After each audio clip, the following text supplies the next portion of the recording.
Does size really matter? I'm sure you guys have asked that question before, but today we're going to be answering that question in relation to Bryce Young. This is his tail of the tape. We are breaking down everything that you need to know for the 2021 Heisman Trophy winner, so you know what to do with him when it comes to Dynasty rookie drafts. Of course, this will be done from a superflex standpoint. If you're in a one quarterback league, I will touch on that later in the video. But let's not waste any time. Let's get right into it.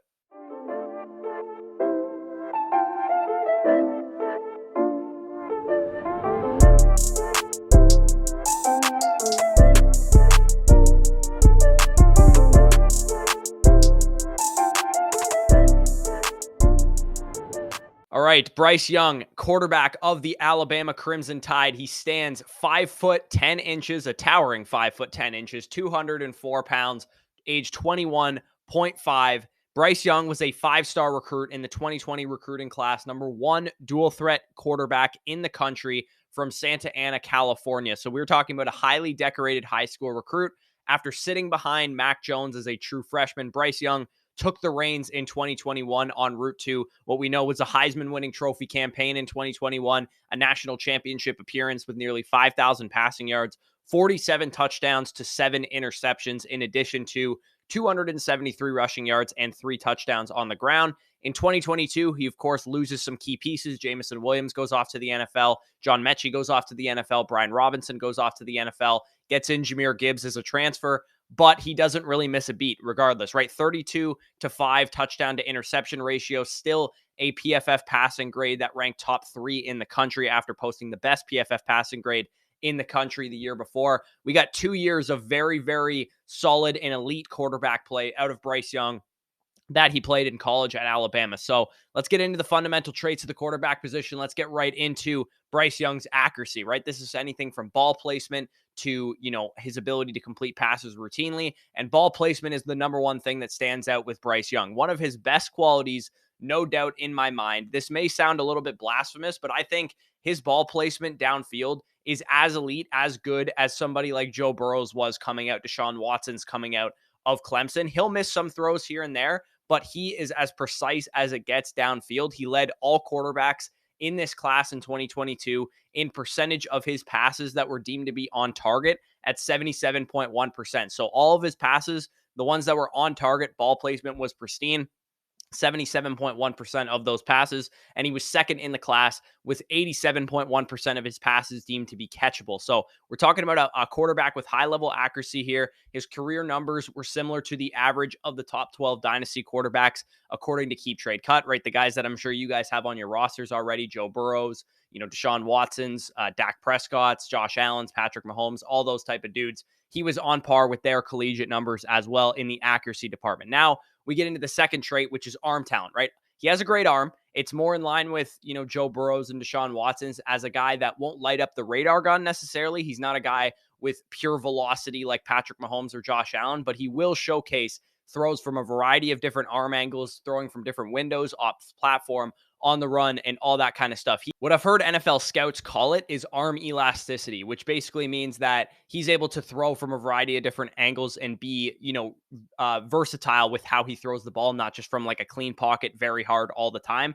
And he does this, very well considering his size, right? He's an undersized quarterback playing behind 6'5" plus offensive linemen. So the fact that he can throw with elasticity from different angles are definitely an asset to his game. And it's the same quality that Kyler Murray had coming out of Oklahoma as another undersized quarterback that we've seen succeed in fantasy. So when we talk about arm talent, we look at big time throw percentage per PFF because these are usually the types of throws that only quarterbacks with big arms and a lot of arm talent can make. These are not your routine checkdowns, your routine screen passes and drag routes. These are throws of high degree of difficulty, and 5.7% of all of Bryce Young's throws over the course of his career were deemed to be big-time throws, which ranks second in the class only to C.J. Stroud at 6%, and he also ranks second in the class only to C.J. Stroud in percentage of his throws that were downfield that were considered big-time throws at 35.4%. So we're talking about a guy that has a legitimate NFL arm, a guy that's going to create plays that not a lot of quarterbacks can make at the next level. Now we get into the next trait, which is mobility, right? This is the Konami code factor for those of us that play in 4-point per passing touchdowns leagues.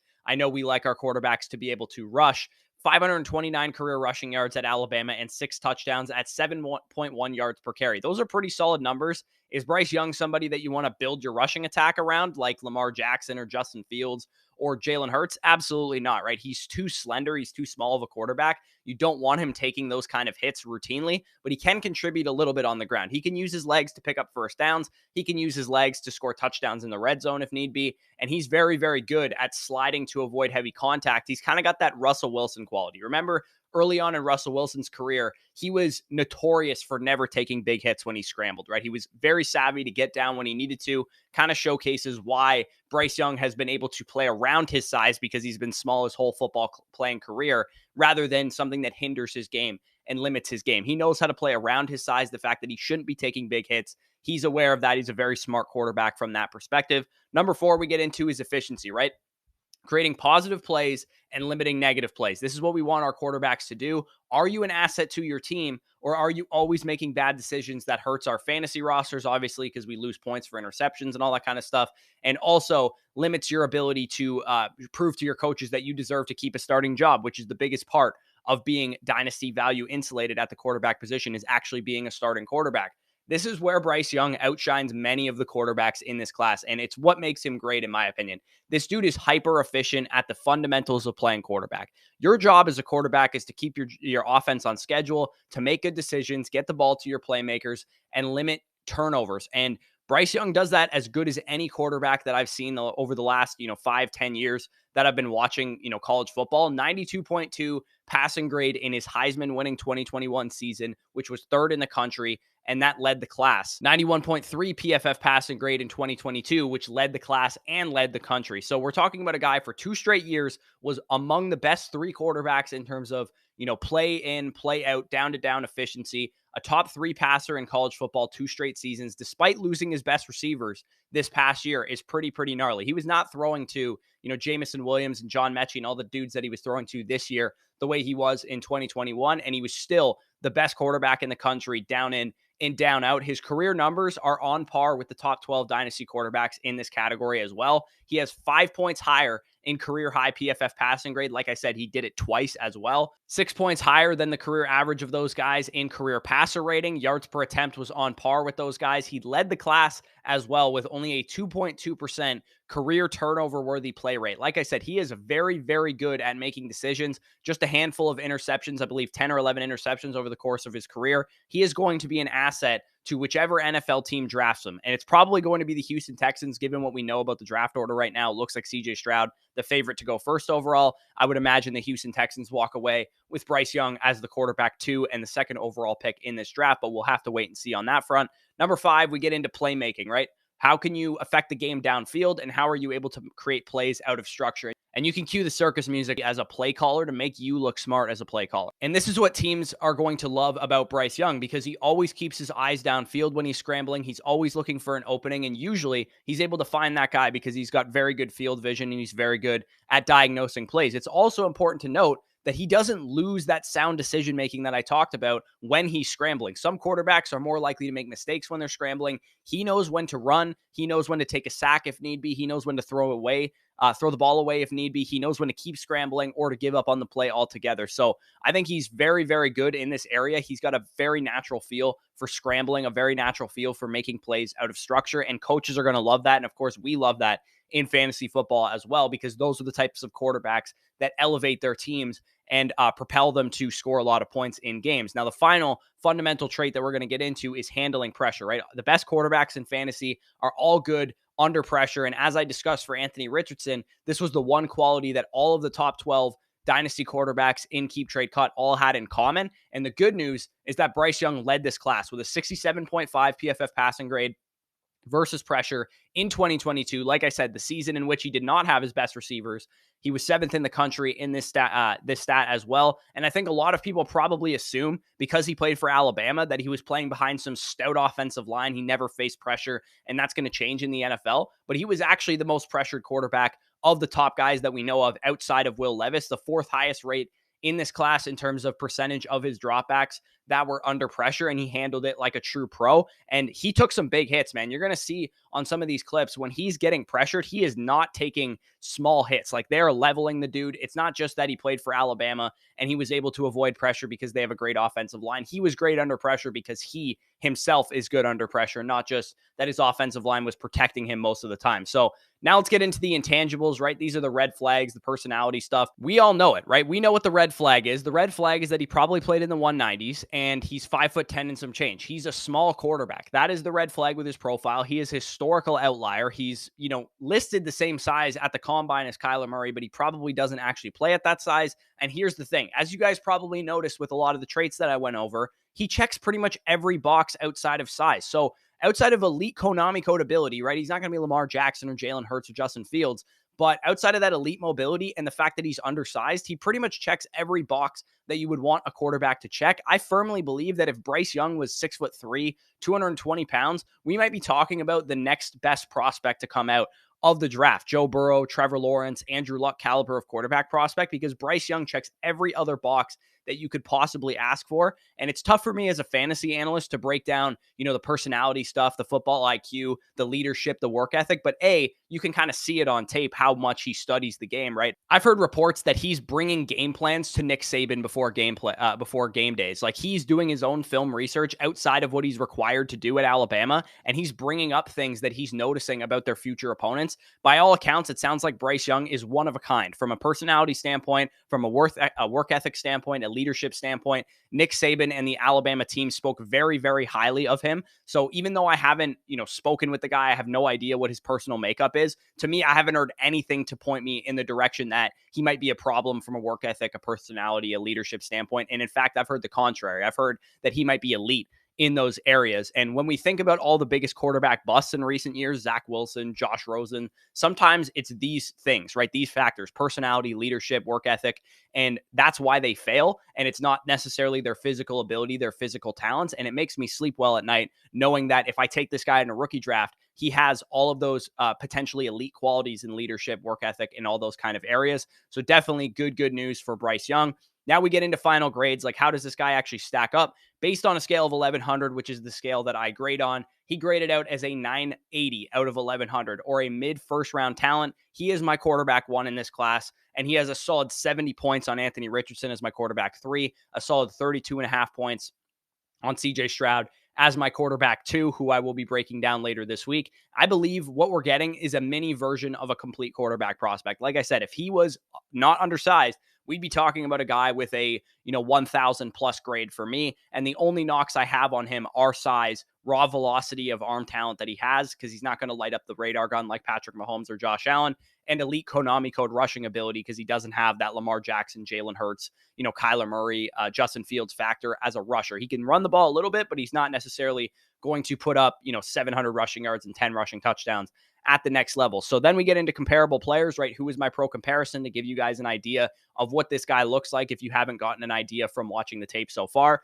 My comp for him is a mini version of Deshaun Watson, because obviously Deshaun Watson is 6'3", 220 pounds. I think Watson is probably a better athlete pound for pound than Bryce Young is, but I think Bryce can scoot more than the numbers would indicate as long as he can protect himself. And I actually think that Bryce Young is probably a better decision maker and is probably more accurate than Deshaun Watson as well. So they kind of, give or take, have similar qualities. It really comes to light with the out of structure playmaking, right? The Houdini type of plays is where this comparison comes for me. The iron balls under pressure, right? Like, both of these guys are absolutely, you can't rattle them under pressure inside the pocket. They have great pocket presence, and the ball placement, the arm talent is very, very similar. So my comp for him is Deshaun Watson, but smaller. My best fits for him, scheme or team that he could go to, I think it's a foregone conclusion, like I said, that he's going to be a Houston Texan, because I think CJ Stroud will be the first pick to Carolina. According to a lot of the betting odds, he is a heavy favorite there. And then I think Bryce Young will be the second pick to Houston. But let's say that it wasn't possible, right? We could choose where he's actually going. The best place that he could go, I think, is the Detroit Lions, given the weapons, given the scheme, given the fact that they have his old buddy Jameson Williams there as well. But here's the thing. If he goes number 2 to Houston, they have his old buddy John Mechie there, assuming he makes a full recovery from leukemia and the ACL injury. And they have a 49ers type scheme coming in that they're bringing with D'Amico Ryans and Bobby Slowick coming in as the offensive coordinator. Both of those guys have been under the Shanahan coaching tree since like 2010 with Washington. been there for like 15 years. So it's a perfect fit for Bryce. The scheme that they run in San Francisco is exactly the type of scheme I would want Bryce Young to play in. Get the ball on target, on time, be efficient, create plays when you need to, and don't turn the ball over. That's exactly what Bryce Young does well. Hopefully they add some wide receiver talent, right? Because it sounds like, Brandon Cooks is not long for that situation. That just leaves, Nico Collins and John Mechie and Robert Woods, who they just recently signed. Hopefully they add a number one wide receiver somehow, whether it's, you take Jordan Addison at 12 or Quentin Johnson or Jackson Smith and Jigba or whatever. Maybe Jordan Addison slides to early round 2 because of his bad combine. My dream scenario for this situation is that Bryce Young goes 2 overall. They take an offensive lineman at 12 and Jordan Addison somehow slides to 33, or maybe they trade back into the first round to go and get him. So for me, I love Bryce Young. I think he's going to be awesome for fantasy. In terms of how to handle Bryce Young in rookie drafts, this, in my opinion, is the clear 102 in superflex and 2 quarterback formats. As much as it is tantalizing to take Anthony Richardson, who can potentially run at an elite level, we are playing a range of outcomes game here, right? It's not black or white. It's not as simple as saying take Richardson because he has a higher upside. It's, do you want a 30% chance that Richardson hits or a 70 to 80% chance that Bryce Young hits? Because I do think it's that vast of a range of outcomes for those 2 players. And I think that Bryce Young is probably one of the safer prospects in this class of any position group, especially quarterback. He's virtually guaranteed, in my opinion, to be a top 15 dynasty quarterback right away, have top 3-round, top 2-round dynasty startup value. Plus, in my opinion, he's a top 12 guy in my rankings right now. I would rather have Bryce Young or the 102 pick at face value than Dak Prescott, than Tua Tagovailoa, than Daniel Jones, than Trey Lance, some of those other quarterbacks in that area. And I do think for rebuilders, he's in a tier and a conversation with guys like Kyler Murray and Deshaun Watson, who I have slightly ahead of him. So I broke this down in the Richardson and Bijan tail of the tapes, but I highly suggest, if you guys have the 102 in your rookie draft right now and it's a super flex league, 2 quarterback league, no matter what your team needs are, you need to take Bryce Young. I think, especially if he's a Texan, he's a great fit for that offense. And if you have 101 and you're not ready to compete yet and you're looking to get a haul for Bijan Robinson, what I would recommend doing is moving down just 1 spot to 102, pick up a 2024 first or whatever the case is, whatever you can get out of that 101 pick, and select Bryce Young, because he is going to further your rebuild a lot more, because he's a young quarterback as opposed to a shorter shelf life running back like Bijan Robinson might be. And I would say go down as far as you think Bryce Young can get you, right? Because if you know that whoever's taking 102 in your league is going to take Anthony Richardson or CJ Stroud, then you could potentially move down to 103, 104,